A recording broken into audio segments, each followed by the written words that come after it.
Hi, Happy New Year. I hope you had a lovely festive period and a wonderful time seeing in the new year, if you stayed up. Tim's in a ska band, so we saw the new year in with ska music. Fun. Now, you're probably wondering what I'm going to do with my YouTube channel this year. I've done 2 years, wow, 2 years of daily on this day in Tudor history videos now. And I think it's time to mix things up a bit. It's time for a change. But don't worry, I can see that you're worried. I'm still going to be posting regular videos.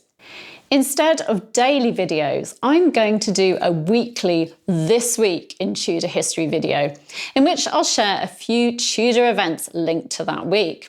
So there'll be longer videos, but weekly. And I'm planning on posting them on Sundays, Sunday nights for the week ahead. I'll also post daily posts on the community tab on the channel, showing daily events and links to videos that I've done in the past on them. So do look out for those too. Doing This Week in Tudor History videos will give me a bit more time to prepare other videos on Tudor topics and people, and to work on my books as well. But please don't worry, I promise I will be posting regular videos. I have lots of plans for 2021. The first new video will go on the channel on Sunday for the week beginning the 4th of January. But let me tell you now about something that happened on the 1st of January 1515. On New Year's Day 1515, King Louis XII of France died. He was just 52 years old, and he died less than 3 months after his marriage to 18-year-old Mary Tudor, sister of Henry VIII. Let me give you a few facts about this French king. Louis was born on the 27th of June 1462 at the Château de Blois in the Loire Valley in France. He was the son of Charles, Duke of Orléans, and his third wife, Maria of Cleves. Louis inherited the title Duke of Orléans in 1465 following his father's death. In 1476, Louis married 12-year-old Joan or Jeanne of France, daughter of the then King Louis XI. Joan was a sickly girl and appears to have had a curvature of the spine, and Louis did not want to marry her. The marriage was, however, forced by the king, who died in 1483. Leaving the throne to Joan's brother Charles, with his older sister Anne acting as regent. In July 1488, Louis fought at the Battle of Saint-Aubin de Cormier on the side of the Duke of Brittany against the forces of King Charles VIII.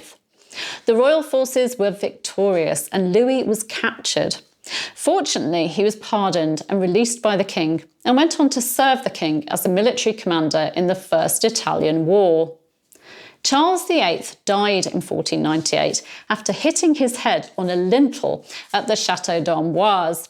He had no surviving children, so Louis, as the great-grandson of King Charles V, became his heir.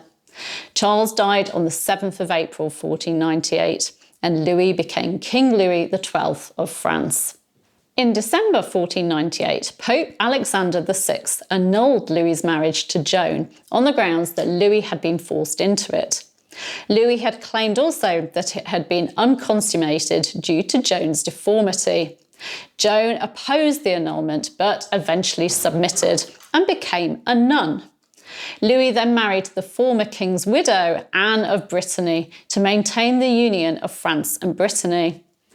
Anne had several pregnancies, resulting in only 2 surviving daughters, Claude and Renée. While he was king of France, Louis conquered Milan and Naples, but couldn't hold either of them. Anne died in January 1514, and the couple's eldest daughter, Claude, became Duchess of Brittany. On the 9th of October 1514 at Abbeville, Louis married Mary Tudor, youngest daughter of the late King Henry VII and sister of King Henry VIII. Mary had previously been betrothed to Charles, the future Holy Roman Emperor, but the betrothal had been broken off in 1513, and Cardinal Thomas Wolsey negotiated a peace treaty and marriage agreement between England and France. Mary wasn't keen on the idea of marrying a much older man, but was able to get her brother the king to promise that when Louis died, she'd be able to marry a man of her choosing. And Louis died less than 3 months after the wedding. He'd been recorded as suffering from a severe case of gout over Christmas 1514, and he died on the evening of New Year's Day 1515. He was laid to rest in the Basilica of Saint-Denis just outside Paris, with his late wife Anne of Brittany. Mary was confined to the Hôtel de Cluny to see if she was pregnant with Louis's heir. Salic law prevented Louis's daughter Claude from inheriting the throne of France, but Claude did become queen consort. Claude had married Francis, son of Charles, Count of Angoulême, and Louise of Savoy in May 1514. Francis was Louis's closest male relation and so became King Francis I of France following Louis's death, and when it was clear that Louis's widow, Mary, wasn't pregnant.